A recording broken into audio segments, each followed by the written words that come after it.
Hi guys, ಎಲ್ರಿಗೂ ನಮಸ್ಕಾರ. So ಎಲ್ಲರೂ ಚೆನ್ನಾಗಿದೆ ಅಂತ ತಿಳ್ಕೊತೀನಿ. ಸೊ ಇವತ್ತಿನ ವಿಡಿಯೋ ಬಂದು ಏದ್ರ ಬಗ್ಗೆ ಅಂತಂದ್ರೆ ನೀವು ಕೂಡ ಸ್ಕ್ರೀನ್ ಮೇಲೆ ನೋಡ್ಬೋದು. ಅದು ಕರ್ನಾಟಕ ಎಕ್ಸಾಮಿನೇಷನ್ ಅಥಾರಿಟಿ ಅಥವಾ KEA ಬೋರ್ಡಿಂದ. ಸೊ ಇವತ್ತಿನ ವಿಡಿಯೋ ಬಂದು ಬಹಳ ಇಂಪಾರ್ಟೆಂಟ್ ಅಪ್ಡೇಟ್ ಇದೆ. ಸೊ ಅದು ಯಾರಿಗೆ ಅಂತಂದ್ರೆ ಕರ್ನಾಟಕ PGCET M.Pharm ಮತ್ತೆ ಫಾರ್ಮ್ ಡಿ ಅವರಿಗೆ. ಸೊ ಯಾರ್ಯಾರು ಕರ್ನಾಟಕ PGCET M.Pharm ಮತ್ತೆ ಫಾರ್ಮ್ ಡಿ ಕೋರ್ಸಸ್ಗೆ ಎಂಟ್ರೆನ್ಸ್ ಎಕ್ಸಾಮ್ CET ಎಕ್ಸಾಮ್ ಬರೀಬೇಕು ಅಂತ ಅಂತಿದ್ದೀರಾ, ಸೊ ಅವರಿಗೆ ಒಂದು ಬಹಳ ಇಂಪಾರ್ಟೆಂಟ್ ನೋಟಿಫಿಕೇಶನ್ KEA ಅವರು ಬಿಟ್ಟಿದ್ದಾರೆ. ಸೊ ಅದೇನು ಅಂತ ನಾವು ನೋಡ್ತಾ ಹೋಗೋಣ.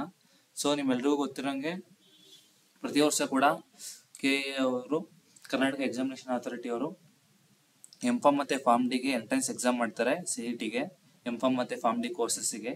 ಸೊ ಈಗ ಲಾಸ್ಟ್ ಇಯರ್ ಕೂಡ ನಡೆದಿತ್ತು, ಮುಗ್ದಿದೆ. ಸೊ 2025 ಮತ್ತೆ 2026ನೇ ಸಾಲಿಗೆ ಅವರು ಎಕ್ಸಾಮಿನೇಷನ್ ಡೇಟ್ನ ಅನೌನ್ಸ್ ಮಾಡಿಲ್ಲ, ಜಸ್ಟ್ ನೋಟಿಫಿಕೇಶನ್ ಡೇಟ್ ಅನೌನ್ಸ್ ಮಾಡಿದ್ದಾರೆ.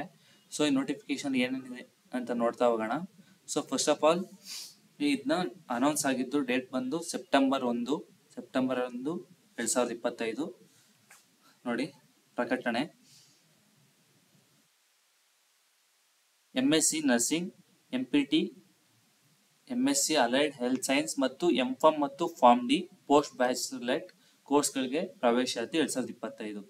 ಸೊ ನೀವೆಲ್ಲೂ ಕೂಡ ನೋಡ್ದಂಗೆ ವೈದ್ಯಕೀಯ ಶಿಕ್ಷಣ ಇಲಾಖೆ ಪತ್ರ 18 ಮತ್ತು 28ರಲ್ಲಿ ಕೋರಿರುವಂತೆ MSc nursing, MPT, MPhil, allied health science ಕೋರ್ಸ್ಗಳು ಮತ್ತು M.Pharm ಮತ್ತೆ ಫಾರ್ಮ್ ಡಿ ಕೋರ್ಸ್ಗಳಿಗೆ ಪ್ರವೇಶಾತಿಗೆ ಕರ್ನಾಟಕ ಪರೀಕ್ಷಾ ಪ್ರಾಧಿಕಾರದ ವತಿಯಿಂದ PGCET ಪರೀಕ್ಷೆ 2025 ಅನ್ನು ನಡೆಸಲಾಗುವುದು ಹಾಗೂ PG ಪ್ರವೇಶ ಪರೀಕ್ಷೆಯನ್ನು ಪಡೆಯುವ ಅಂಕಗಳ ಆಧಾರದ ಮೇಲೆ ಮೆರಿಟ್ ಲಿಸ್ಟ್ ಸಿದ್ಧಪಡಿಸಿ 2025-26 ಸಾಲಿಗೆ ಸೀಟು ಹಂಚಿಕೆಯನ್ನು ಮಾಡಲಾಗುವುದು.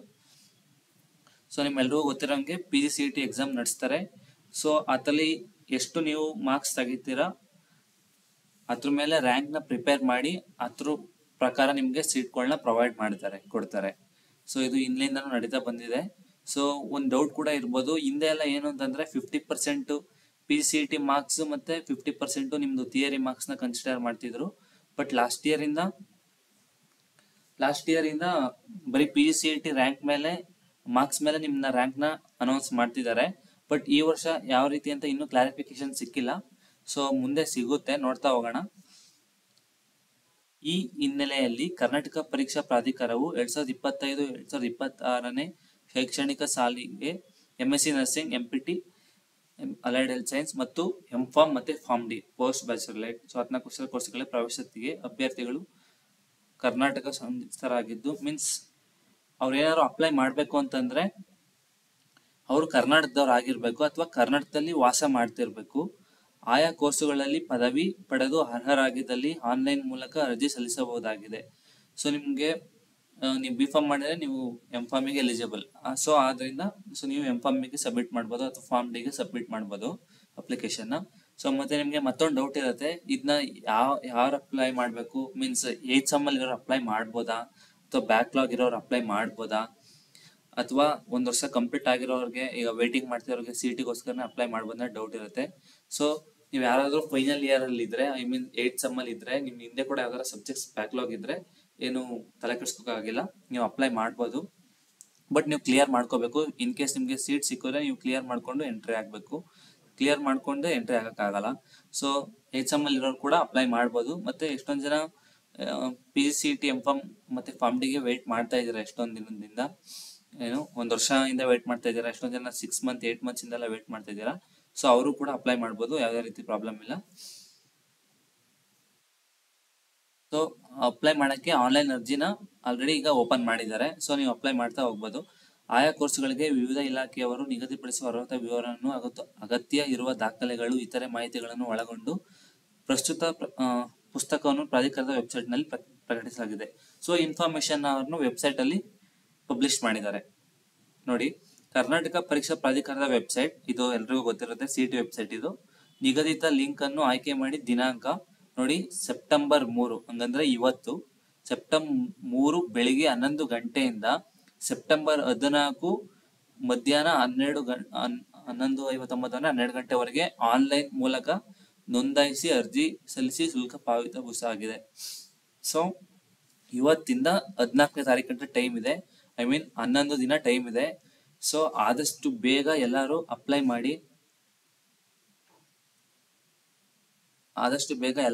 ಮಾಡಿ, ಯಾರು ಕೂಡ ಡಿಲೇ ಮಾಡಕ್ ಹೋಗ್ಬಿಡಿ. ಆಮೇಲೆ ಸರ್ವರ್ ಎರರ್ ಬರುತ್ತೆ, ಲಾಸ್ಟ್ ಅಲ್ಲಿ ಸರ್ವರ್ ಪ್ರಾಬ್ಲಮ್ ಜಾಸ್ತಿ ಆಗುತ್ತೆ. ಸೊ ಇವತ್ತಿಂದಾನೇ ಎಲ್ಲಾ ಇನ್ಫಾರ್ಮೇಶನ್ ಏನೇನ್ ಬೇಕು, ಯಾವ್ಯಾವ ಡಾಕ್ಯುಮೆಂಟ್ಸ್ ಬೇಕು, ಏನೇನ್ ಇನ್ಫಾರ್ಮೇಶನ್ ಬೇಕು ಎಲ್ಲ ಕಲೆಕ್ಟ್ ಮಾಡ್ಕೊಂಡು ನೀಟಾಗಿ ಇಟ್ಕೊಂಡು ನೀವೇ ಅಪ್ಲೈ ಮಾಡಿ. ಇಲ್ಲ ಆಗಿಲ್ಲ, ನಿಮ್ಗೆ ಗೊತ್ತಾಗಿಲ್ಲ, ತಪ್ಪಾಗುತ್ತೆ ಅಂತಂದ್ರೆ ಏನ್ ಮಾಡಿ, ಸೈಬರ್ಗೆ ಹೋಗಿ ಅಪ್ಲೈ ಮಾಡಿ. ಒಂದು 50 ರೂಪಾಯಿ 100 ರೂಪಾಯಿ ತಗೋತಾರೆ. ಸೊ ಅಪ್ಲೈ ಮಾಡಿದ್ದು ಒಂದು ವಿಡಿಯೋ ಕೂಡ ಇದೆ ಲಾಸ್ಟ್ ಇಯರ್ದು, ಅದನ್ನ ನಾನು ನಿಮ್ಗೆ ಶೇರ್ ಮಾಡ್ತೀನಿ ಅಥವಾ ಈ ಡಿಸ್ಕ್ರಿಪ್ಷನ್ ಹಾಕಿರ್ತೀನಿ ಹೇಗೆ ಅಪ್ಲೈ ಮಾಡೋದು ಅಂತ. ಜೊತೆಗೆ ಸೊ ನೀವು ಅಪ್ಲೈ ಮಾಡ್ಬೇಕಾದ್ರೆ ID ಪಾಸ್ವರ್ಡ್ ಈ ತರ ಎಲ್ಲ ಜನರೇಟ್ ಆಗುತ್ತೆ. ಸೊ ಅದನ್ನ ಯಾರೋ ಮಿಸ್ ಮಾಡಕ್ ಹೋಗ್ಬಿಡಿ, ಒಂದ್ ಕಡೆ ಬರೆದು ಇಟ್ಕೊಳ್ಳಿ, ಯಾಕಂದ್ರೆ ಅದು ಬಹಳ ಇಂಪಾರ್ಟೆಂಟ್. ಮುಂದೆ ನೀವು ಎಷ್ಟೊಂದ್ ಜನ ಲಾಸ್ಟ್ ಇಯರ್ ಎಲ್ಲ ಹಿಂಗೆ ಪ್ರಾಬ್ಲಮ್ ಆಗಿತ್ತು. ಯಾವ ರೀತಿ ಅಂತಂದ್ರೆ ಐಡಿ ಗೊತ್ತಾಗ್ತಿಲ್ಲ, ಫರ್ಗೆಟ್ ID ಆಗಿದೆ, ಪಾಸ್ವರ್ಡ್ ಗೊತ್ತಾಗ್ತಿಲ್ಲ, ಫರ್ಗೆಟ್ ಪಾಸ್ವರ್ಡ್ ಆಗಿದೆ. ಸೊ ಇಂಥ ಸಮಯದಲ್ಲಿ ನೀವೇನ್ ಮಾಡಕ್ಕಾಗಲ್ಲ, ನೀವು ಬೋರ್ಡಿಗೆ ಹೋಗಿ, ಹಂಗಂದ್ರೆ KA ಬೋರ್ಡ್ ಅವರಿಗೆ ಹೋಗಿ ರಿಕ್ವೆಸ್ಟ್ ಮಾಡ್ಕೊಂಡು ಮತ್ತೆ ಲೆಟರ್ ಎಲ್ಲ ಬರೆದು ತಗೊಳ್ಬೇಕಾಗುತ್ತೆ. ಸೊ ಅದರಿಂದ ಮುನ್ನೆಚ್ಚರಿಕೆಯಾಗಿ ಇವಾಗ್ಲೇ ಹೇಳ್ತಾ ಇದ್ದೀನಿ, ಒಂದ್ ಕಡೆ ID ಪಾಸ್ವರ್ಡ್ ಏನೇನ್ ಕೊಟ್ಟಿರ್ತೀರಾ, ಯಾವ್ಯಾವ್ದು ID ಕೊಟ್ಟಿದ್ದೀರಾ, ಜನರೇಟ್ ಆಗಿರುತ್ತೆ, ಅವೆಲ್ಲ ಒಂದ್ ಕಡೆ ನೀಟಾಗಿ ಬರ್ದಿಟ್ಕೊಳ್ಳಿ, ಅಥವಾ ಫೋಟೋ ತಗೊಂಡು ಇಟ್ಕೊಳ್ಳಿ, ಹೆಲ್ಪ್ ಆಗುತ್ತೆ.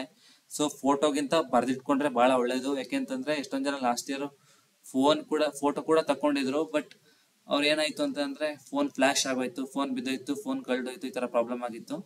ಸೊ ಅವಾಗ ಅವರು KA ಆಫೀಸ್ಗೆ ಹೋಗಿ ಮತ್ತೆ ಎಲ್ಲ ಇನ್ಫಾರ್ಮೇಶನ್ ನ ತಗೊಂಡ್ರು ರಿಕ್ವೆಸ್ಟ್ ಮಾಡ್ಕೊಂಡು. ಸೊ ಆತರ ಮಾಡ್ಕೊಂಡು ಬಹಳ ಹಿಂಸೆ ಆಗುತ್ತೆ. ಸೊ ಎಲ್ಲ ಒಂದ್ ಕಡೆ ಬರ್ದಿಟ್ಕೊಳ್ಳಿ ಅಂತ ನನ್ನ ಸಜೆಷನ್ ಅಷ್ಟೇ. ಮತ್ತೆ ನೋಡಿ, PG ಪರೀಕ್ಷೆಯನ್ನು ಬೆಂಗಳೂರಿನಲ್ಲಿ ಮಾತ್ರ ನಡೆಸಲಾಗುವುದು. ಪ್ರವೇಶ ಪರೀಕ್ಷೆಯ ದಿನಾಂಕವನ್ನು ಪ್ರಾಧಿಕಾರದ ವೆಬ್ಸೈಟ್ ನಲ್ಲಿ ಸದ್ಯದಲ್ಲೇ ಪ್ರಕಟಿಸಲಾಗುವುದು. ಪ್ರಾಧಿಕಾರದಿಂದ ನೀಡುವ ಪ್ರವೇಶಾತಿಗಳು, ಹಂಚಿಕೆಗಳು ಸರ್ಕಾರ, ವೈದ್ಯಕೀಯ ಶಿಕ್ಷಣ ಇಲಾಖೆ, ಸಂಬಂಧಪಟ್ಟ ವಿಶ್ವವಿದ್ಯಾಲಯ ಇಲಾಖೆಗಳು, ಅಫೆಕ್ಸ್ ಸಂಸ್ಥೆಗಳು ಅನುಮೋದನೆಗೆ ಒಳಪಟ್ಟಿರುತ್ತದೆ. ಸೊ ನಿಮ್ಗೆಲ್ರಿಗೂ ಗೊತ್ತಿರಂಗೆ ಎಕ್ಸಾಮ್ ಬೆಂಗಳೂರಲ್ಲಿ ಮಾತ್ರ ನಡೆಸೋದು. PGCET ಎಕ್ಸಾಮ್ ನ ಬೆಂಗಳೂರು ಸೆಂಟರ್ ಎಷ್ಟೊಂದಿರುತ್ತೆ, ಹಾಲ್ ಟಿಕೆಟ್ ಅಲ್ಲಿ ನಿಮ್ಗೆ ಗೊತ್ತಾಗುತ್ತೆ.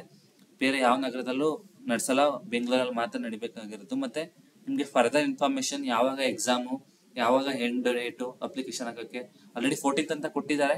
ಎಷ್ಟೊಂದ್ ಜನಕ್ಕೆ ಅನ್ಸ್ಬೋದು ಇನ್ನು ಎಕ್ಸ್ಟೆಂಡ್ ಮಾಡ್ತಾರೆ ಅಂತ, ಬಟ್ ನೀವು ಮುನ್ನೆಚ್ಚರಿಕೆಯಾಗಿ ಅಪ್ಲೈ ಮಾಡ್ಬಿಡಿ. ಎಕ್ಸ್ಟೆಂಡ್ ಮಾಡ್ತಾರೆ ಅಂತ ಕಾಯ್ತಾ ಕೂರ್ಬೇಡಿ. ಜೊತೆಗೆ ಏನು ಅಂತಂದ್ರೆ ಲಾಸ್ಟ್ ಮೂಮೆಂಟ್ ತನಕನೂ ಕಾಯ್ಬಿಡಿ, ಯಾಕಂದ್ರೆ ಸರ್ವರ್ ಎರರ್ ಆಗುತ್ತೆ. ಮತ್ತೆ ಹೇಳ್ತಿದ್ದೀನಿ, ಆದಷ್ಟು ಬೇಗ ಅಪ್ಲೈ ಮಾಡಿ, ಎಲ್ಲ ಇನ್ಫಾರ್ಮೇಶನ್ ಕನೆಕ್ಟ್ ತಗೊಂಡು ನೀಟಾಗಿ ಅಪ್ಲೈ ಮಾಡಿ. ಸೊ ಮುಂದೆ ಯಾವ್ದಾರ ಅಪ್ಡೇಟ್ ಇದ್ರೆ ಈ ಚಾನೆಲ್ ನ ಫಾಲೋ ಮಾಡ್ತಾರೆ ಗೈಸ್. ನಾವು ಎಲ್ಲ PGCET ಮತ್ತೆ M.Pharm ಮತ್ತೆ M.PharmD PGCET ಗೆ ಫುಲ್ ಅಪ್ಡೇಟ್ ನೀಡ್ತಿರ್ತೀನಿ ಈ ಚಾನೆಲ್ ಅಲ್ಲಿ. So thank you guys. ನಿಮ್ ಯಾವ್ದಾರ ಫ್ರೆಂಡ್ಸ್ CET ಬರೀತಿದ್ರು, ಅವ್ರಿಗೆ ಇನ್ಫಾರ್ಮೇಶನ್ ಗೊತ್ತಿಲ್ಲ ಅಂತಂದ್ರೆ ಅವ್ರಿಗೆ ಕೂಡ ಈ ವಿಡಿಯೋನ ಶೇರ್ ಮಾಡಿ. ಜೊತೆಗೆ ನಮ್ದು ವಾಟ್ಸಪ್ ಚಾನಲ್ ಕೂಡ ಇದೆ, ಅದಕ್ಕೆ ಕೂಡ ಜಾಯ್ನ್ ಆಗಿ. Thank you.